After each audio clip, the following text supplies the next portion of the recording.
పులివెందులలో జరుగుతున్న ఎన్నికల పరిస్థితిపై టీడీపీ అభ్యర్థి అన్ని పోలింగ్ బూతులు తిరుగుతూ ఉన్నారు. అయితే ప్రస్తుతం టీడీపీ అభ్యర్థి లతారెడ్డి మనతో ఉన్నారు.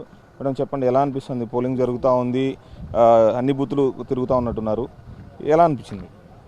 ఇక్కడ ఈ రెండు పల్లెలు కొద్దిగా గొడవ అయిందండి. మా ఏజెంట్లను కూర్చొని ఇవ్వలేదు ఏరిపల్లిలో, ప్లస్ అచ్చివిల్లిలో వచ్చేసి 4 వీలర్ మా వాళ్ళు ఓట్లైన్ పోతుంటే ఆ లేడీస్ ఉన్న వెహికల్ అద్దాలు పడగొట్టేశారు.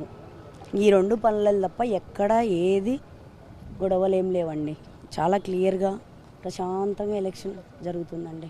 మీరు ప్రశాంతంగా ఎన్నికలు జరుగుతుందన్నారు. ఇప్పుడు మీరున్న ప్రజెంట్ పోలింగ్ బూత్ ఇక్కడ ఏదైతే అభ్యర్థి, ఇక్కడ వైసీపీ అభ్యర్థి ఉన్నాడు, ఆ అభ్యర్థి ఓటు వేయడానికి కూడా రాని పరిస్థితి అంట. ఇక్కడ వాళ్ళ ఏజెంట్లు కూర్చోబెట్టడం లేదంట. అతను ఓటు వేయడానికి వచ్చినా కానీ అతను ఓటు వేయలేదు అని చెప్పేసి అతను చెప్తా ఉన్న పరిస్థితి.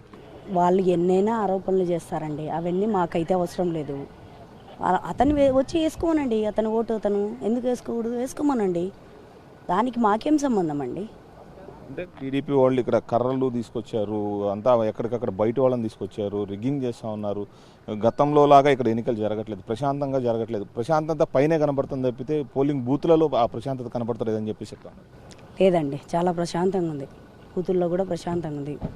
వాళ్ళు మామూలుగా చెప్తూ ఉంటారు, ఇంకా ఆరోపణలు అంటే చేస్తారు కదండి ఎవరైనా. అదే అండి. ఓకే, గెలుపు మీద ఏమంటారు? మేమైతే గెలుస్తామండి, తప్పకుండా గెలుపు అయితే పక్క. ఓకేనా? ఇది ఎన్నికలకు సంబంధించి పోలింగ్ బూతులలో ఎటువంటి ఇబ్బంది లేదు. వాళ్లే మా దగ్గర 2 చోట్ల కొన్ని ఇబ్బందికరమైన వాతావరణాలు సృష్టించారు.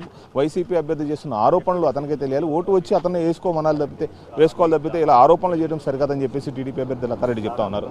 Camera person Rajesh, Sudheer, TV9, Pulivendula.